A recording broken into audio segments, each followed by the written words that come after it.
नमस्कार, जोहार। मेरा नाम है अवंतिका और आप देख रहे the fourth wheeler dot news. Jharkhand में भ्रष्टाचार का ग्राफ दिन ब दिन बढ़ता ही जा रहा है। राज्य में रोजाना अफसरों द्वारा किए गए करप्शन के नए नए मामले सामने आ रहे हैं। प्रवर्तन निदेशालय यानी ईडी की रिपोर्ट अब झारखंड के भ्रष्ट अफसरों की पोल खोल रही है। ईडी लगातार झारखंड में कार्रवाई कर रही है। इसी बीच बीते कल ईडी के हाथों मुख्यमंत्री हेमंत सोरेन के पूर्व प्रधान सचिव राजीव अरुण एक्का के खिलाफ बड़े सबूत हाथ लगे हैं। बता दें, बीते मार्च के महीने में भाजपा प्रदेश अध्यक्ष बाबूलाल मरांडी द्वारा एक वीडियो शेयर किया गया था, जिसमें मुख्यमंत्री हेमंत सोरेन के तत्कालीन प्रधान सचिव राजीव अरुण एक्का व्यवसायी विशाल चौधरी के घर में सरकारी फाइलों में साइन करते हुए नजर आ रहे थे। वीडियो शेयर करते हुए बाबूलाल मरांडी ने राजीव पर कार्रवाई करने की मांग की थी, जिसके बाद झारखंड सरकार ने कार्रवाई करते हुए उन्हें तत्काल मुख्यमंत्री के मुख्य सचिव के पद से हटाकर उनका तबादला दूसरे विभाग में कर दिया गया था। तब से राजीव ईडी की रडार में थे। अब ईडी ने व्यवसायी विशाल चौधरी के घर में छापेमारी की और वहां से राजीव के साथ करप्शन में मिलीभगत के सबूत ईडी के हाथ लगे हैं। ईडी को विशाल के घर से एक डायरी मिली है, जिसमें कई तरह के करप्शन का कच्चा चिट्ठा है। ईडी के हाथ लगी इन सबूतों में इतने चौंकाने वाले खुलासे हुए हैं कि जानकर आपके भी पैरों तले जमीन खिसक जाएगी। ईडी को व्यवसायी विशाल चौधरी की डायरी से करोड़ों रुपए के लेन देन के सबूत मिले हैं। मीडिया रिपोर्ट्स की माने तो मुख्यमंत्री के प्रधान सचिव राजीव अरुण एक्का ने टेंडर में गड़बड़ी कर विशाल चौधरी के साथ मिलकर बाजार से 3 गुना से भी अधिक कीमत पर सामान खरीदे थे। सामग्री के बाजार मूल्य और आपूर्ति किए गए मूल्य के अंतर का 50% कमीशन के तौर पर लिया गया था। विशाल चौधरी ने अपनी FGS कंस्ट्रक्शन कंपनी में निशित केसरी को निदेशक बनाया था। मुनाफे में निशित के हिस्से को राजीव अरुण एक्का की पत्नी और बेटी के बैंक खाते में जमा किया गया। हम आपको बताते हैं झारखंड में भ्रष्टाचार किस स्तर पर पहुंच चुका है। ईडी की रिपोर्ट के अनुसार राजीव अरुण एक्का ने अपने पद का गलत इस्तेमाल करते हुए बाजार से 3 गुना से ज्यादा की कीमत पर सामान खरीदने का पैसा सरकार से लिया है। राजीव ने टेंडर के माध्यम से कुल 42 प्रकार की सामग्रियां खरीदने का विवरण दिया। सरकार से इसके लिए 1,15,00,000 रुपए का भुगतान लिया गया, लेकिन जांच में पाया गया कि बाजार में इन सभी सामग्रियों की कीमत सिर्फ 30,60,000 रुपए थी। यानी जो काम लगभग 30,60,000 रुपए में हो सकता था, उसके लिए राजीव ने सरकार से 1,15,00,000 रुपए लिए थे। इस खरीद में GST, ढुलाई सहित अन्य प्रकार के खर्चों को काटकर 45,67,000 रुपए बचे। इसमें से 50% राजीव अरुण एक्का और 50% विशाल की पत्नी श्वेता सिंह चौधरी ने लिया। इन लोगों ने अधिक मूल्य पर सामान खरीद के बंटवारे का फॉर्मूला तय कर रखा था। इसके तहत कुल रकम में से 40%, 10%, 10% की दर से विशाल और उसकी कंपनी को मिलता था। इसके बाद बाकी बची हुई रकम में से राजीव अरुण एक्का और श्वेता सिंह चौधरी के बीच 50-50% बंटता था।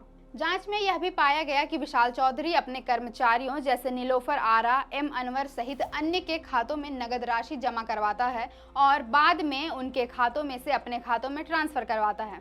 ईडी ने जांच में यह भी पाया कि राजीव अरुण एक्का ने अपनी काली कमाई को सफेद करने का एक जरिया निकाल रखा था। राजीव की काली कमाई को उनकी पत्नी डॉक्टर सुप्रिया मिंज और बेटी सराहना एक्का के बैंकों में वेतन के रूप में दिखाया जाता था। राजीव की पत्नी सुप्रिया मिंज को दिल्ली की डर्मा प्यूरिटीज नामक क्लिनिक में कंसल्टेंट के रूप में दिखाकर वेतन के रूप में 1 लाख रुपए प्रति महीने की दर से उनके अकाउंट में भेजा जाता था। हालांकि सुप्रिया मिंज कभी भी दिल्ली स्थित क्लिनिक में गई ही नहीं है।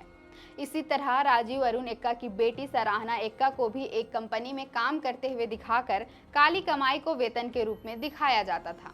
बता दें, पैसों के इस हेर फेर के पीछे CA गौरव गुंजन का बड़ा हाथ है। रिपोर्ट्स की माने तो दिल्ली की डर्मा प्यूरिटीज अस्पताल और विशाल चौधरी दोनों का ही CA गौरव गुंजन ही है।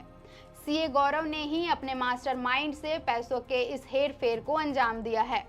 ईडी की रिपोर्ट के अनुसार विशाल चौधरी ने पुंदाग में 21 अगस्त 2021 में 1.18 एकड़ जमीन खरीदी थी, जिसकी कीमत लगभग 4 करोड़ रुपए थी। विशाल चौधरी ने इस जमीन पर भवन बनाने के लिए NKPCL को डेवलपर बनाया। यह कंपनी निशित केसरी की है। बता दें, निशित राजीव का बहनोई है। विशाल चौधरी के यहाँ से ईडी को जो डायरी मिली थी उसमें राजीव अरुण एक्का के लिए RS व RAE लिखा था। उसने अपनी पत्नी श्वेता सिंह चौधरी के लिए SSC जैसे कोडवर्ड का इस्तेमाल किया था।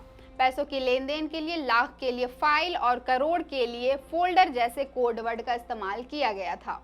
ईडी को व्हाट्सएप चैट के जरिए भी इन घोटालों का पता चला। ईडी को मिले व्हाट्सएप चैट में ट्रांसफर पोस्टिंग के लिए हुए लेन देन में लाख रुपए के लिए फाइल और करोड़ के लिए फोल्डर शब्द का प्रयोग किया गया है। चैट में IAS मनोज कुमार को जैप IT के CEO की पोस्टिंग के लिए 50 लाख और कामेश्वर सिंह को आदिवासी कल्याण आयुक्त बनाने के लिए 1 करोड़ के लेन देन का उल्लेख है। प्रवर्तन निदेशालय ने PMLA की धारा 66(2) के तहत राजीव अरुण एक्का व अन्य के सिलसिले में राज्य सरकार के साथ साझा की गई सूचना में इन तथ्यों का उल्लेख किया है। साथ ही सुप्रीम कोर्ट के आदेश के आलोक में एक्का व अन्य के खिलाफ प्राथमिकी दर्ज करने का अनुरोध किया है।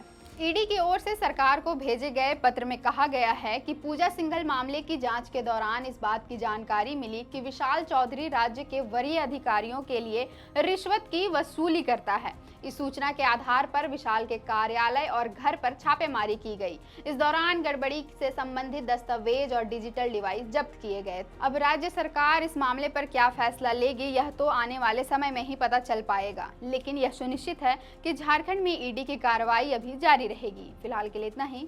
देखते रहें द फोर्थ पिलर .न्यूज। अगर आप चाहते हैं कि हमारे वीडियोस का नोटिफिकेशन आपको बिना देरी के मिलता रहे तो आप इस चैनल को फॉलो और सब्सक्राइब जरूर कर लें। बाकी आप हमारे काम को लेकर कोई सुझाव हमें देना चाहते हो तो कमेंट बॉक्स में आप सादर आमंत्रित हैं। इसके अलावा हमारे वीडियोस आपको अलग अलग ठिकानों जैसे फेसबुक, इंस्टाग्राम, ट्विटर पर भी देखने को मिलेंगे, जिसके लिंक डिस्क्रिप्शन में डाल दिए गए हैं। शुक्रिया।